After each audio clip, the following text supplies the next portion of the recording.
Really quick, everybody, this entire video will be timestamped, so if you don't want to watch a link and just get straight into a different part, for example, my official bets, if you want to see my underdog opportunities, stuff like that, again, the whole video will be timestamped, and I'd appreciate you guys watching whatever part that you liked. If you're sticking around, guys, hello, everybody, and welcome back to another video. If you are new here, my name is Kyle. I'm your guy with too many YouTube channels, and welcome back to your betting guide for UFC Vegas 73. We do have an important announcement before we get into something, and it's not necessarily an announcement, it's just an important message, guys. Last week, I did very, very well with my betting. I hit pretty much everything that I bet on, okay? This week are way, way harder fights. The bets that I'm making this weekend is pretty much me playing around with my money, okay? I'm still doing the best I can to win, but I need you guys to understand, if you are going off of anything that I say in this video, this whole card is very risky. There are so many close fights and so many underdog opportunities here, so that's what I'm excited to talk about is the underdog opportunities, okay? Just make sure you know that before you bet on this card. All the other cards, I have my fair share of fights where I'm like, okay, yeah, this guy will win, this guy will win, this guy will win. But man, just be careful with this one, okay? With that being said, let's get into the confident picks. The first confident pick I have for you today is Rodrigo Nascimento to take a win over Latifi. So the main reason that I'm picking this, and I'm not going to lie, Nascimento is not the greatest heavyweight. If he goes up against a lot of people in the division, I will be like, you know what, I don't know if I'm so confident. But specifically, I really like him for this matchup, mainly because he is, I'm not going to break down the whole fight. I'm not going to get into that. I made a whole video with the full card breakdowns and stuff like that. So the main reasons why I'm picking him is, first of all, very good reach advantage. He's 30 years old. He's failed a drug test, so he's probably still on something. You know what I mean? He's fighting Ilir Latifi, where 40 years old, he was thinking about retiring after his last fight. If I'm not mistaken, he did retire after his last fight. Coming back, probably just wants a paycheck. There is no way he is nearly as hungry as this dude, okay? A little bit of a weight difference, 261, 253, but Latifi's whole game plan will be to take down Nascimento, and I think Nascimento will have the strength and the youth to, even if he goes down, it won't be the whole time. I feel like he will be able to outwork Latifi this entire time, and yes, I know, Latifi's coming off of 2 wins, okay? But he's beating some Alexio Lenik, who's like pushing 50 years old, and he beat Tanner Boser, who split decision, and Boser is like, take it as you will. I know he's been looking good, but still, Boser isn't the greatest win. But before that, we've seen him have some really, really horrible losses, okay? So I do really like Nascimento in this fight, primarily because of his youth, and the odds are very, very close. I think they should be higher in Nascimento's favor. Technically, Latifi probably is the better fighter, but again, 40 years old, at like way, way, way out of his prime, has one game plan, probably just wants a paycheck. I think Nascimento's got this fight. The next confident pick I have for you guys is Joaquin Buckley. Now, I almost didn't include Joaquin Buckley on this list because his chin can be worrisome, okay? However, if you're talking about confident picks on the entire card, Joaquin Buckley is up there. If you're thinking that you want to take all my confident picks, this one, take with a grain of salt, okay? The next fight and the one before, I'm very confident in. Joaquin Buckley and both Andre Fialho are coming off of 2 pretty tough losses. However, Joaquin Buckley did look better in those losses, even though he did end up getting KO'd. Again, his chin is a little bit worrisome, but the reason that I like Joaquin Buckley in this matchup is because he's moving down a weight class, and I'm assuming everything is going to go okay with the weight cut because, according to him, it's decently easy to make. I don't mind that for him, okay? So, assuming his chin's okay, assuming he's okay energy-wise, and that's another thing to be a little bit worried about. I don't mind his chances to chin Fialho. I really don't, because this fight is going to go whatever way somebody wins, it's probably going to be by knockout. I'd be surprised if this did go to a decision. Andre Fialho did look worse in his last 2 fights, and he did lose them by KO, and one of them was only 5 months ago. I wouldn't be surprised if Joaquin Buckley, going down to a brand new weight class, looking bigger, he's not fighting someone where he's a little bit undersized like a Kelvin Gastelum. I like his chances to get a knockout here. Joaquin Buckley is my pick over Andre Fialho, and I'm fairly confident in saying so. Let's talk some underdog opportunities now, and the first underdog opportunity we have right now is Chase Hooper. Now, I will tell you guys, as we continue on in this video, I'm not going by the Tapology odds right now, because for this video, I literally just placed my bets, so I am going to go off of the bets that I found, and I'm using Betway, and I'm sure that on different betting apps, there's a little bit of a difference between the odds, but I'm going to tell you what I found on my app here. Okay, so Chase Hooper, at the time that I was looking at this video and recording right before, he was at a plus 210 underdog. Now, Tapology is saying it's a near even, so these will probably bounce around a little bit. But I don't mind Chase Hooper's chances at all in this fight, because there is a likely scenario that this fight does hit the floor. And this is where Chase Hooper, I feel like, will have I don't know about a serious advantage, but I like the improvements that he's been making. So now, here's a problem. Nick Fiore has only had 1 fight in the UFC, okay? And he, unfortunately, didn't look so great, okay? We still don't know where to gauge this guy if he's UFC caliber, but at the same time, you can kind of think the same thing for Chase Hooper, but Chase Hooper has been in there with those guys. He's been really putting in work with guys like Michael Chiesa.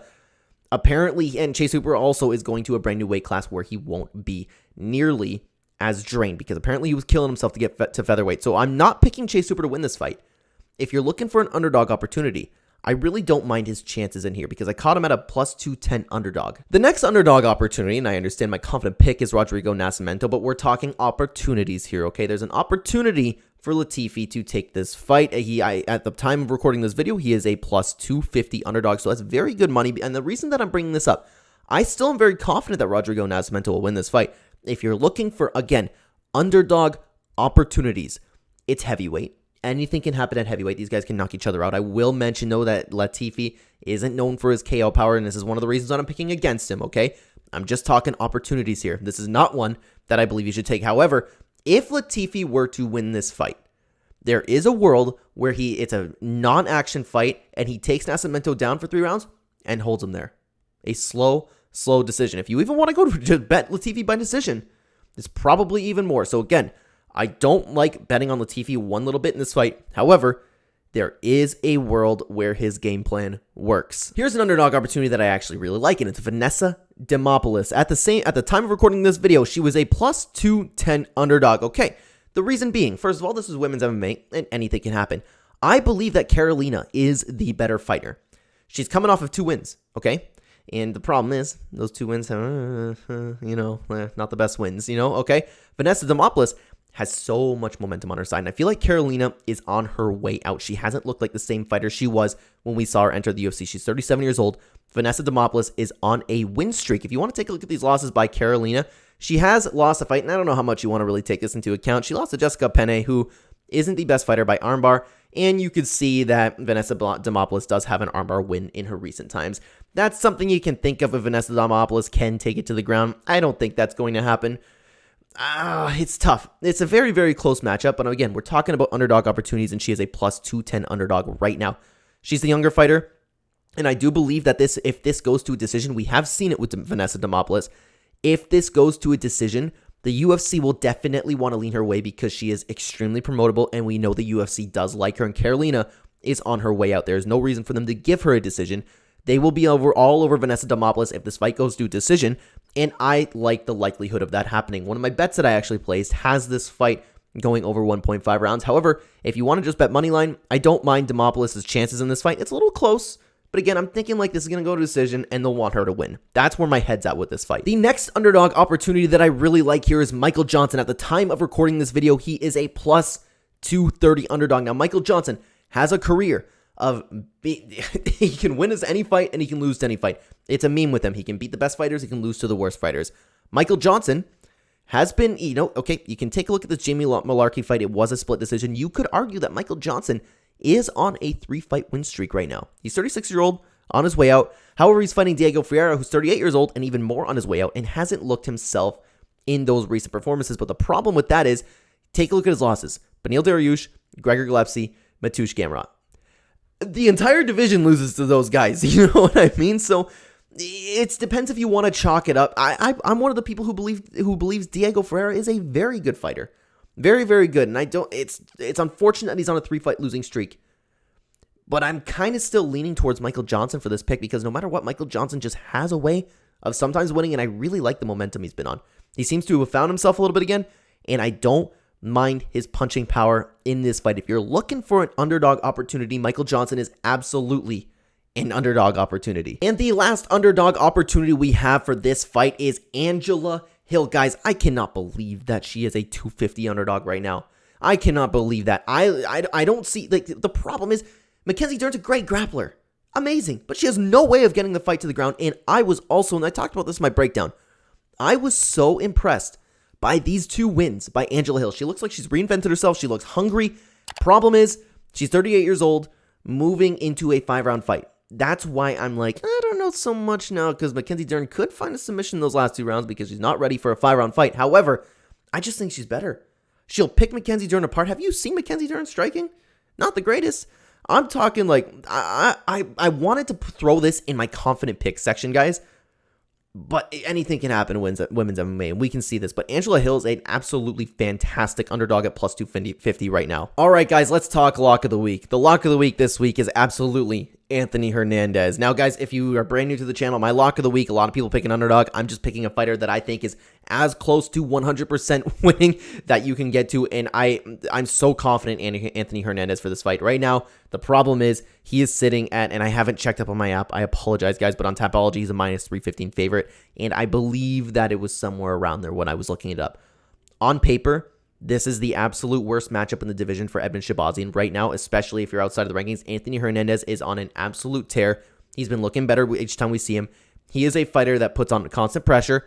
He'll take you down, beat you up, possibly find a submission, and make the fight dirty. All things that are weaknesses for Edmen Shahbazyan. The only time that I see Edmen Shahbazyan winning this fight is if he catches Anthony Hernandez and they get a little bit wild at the very beginning.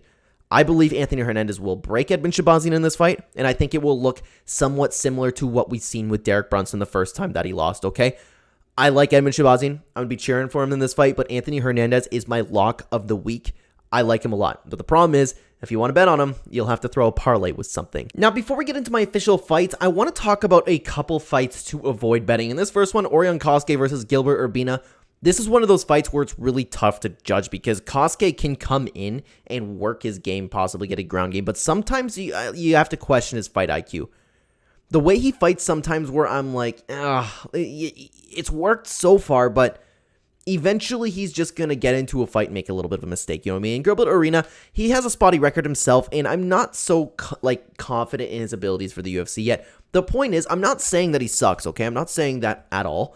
I'm just saying I haven't seen enough from Urbina to judge if he will be able to take care of someone like Kosuke, because Kosuke could come in, and the problem is we don't necessarily know his game plan, because again, sometimes his fight IQ is a little bit worrying. So this is a fight to stay away from because it's probably one of the most difficult to pick on this entire card. The last fight that I want you guys to stay away from is Takeshita Santo versus Themba Gorimbo. Now, the main thing is Themba Gorimbo looks like he is a very, very good prospect. However, he did lose his first fight in the UFC, and he still looked okay in that fight.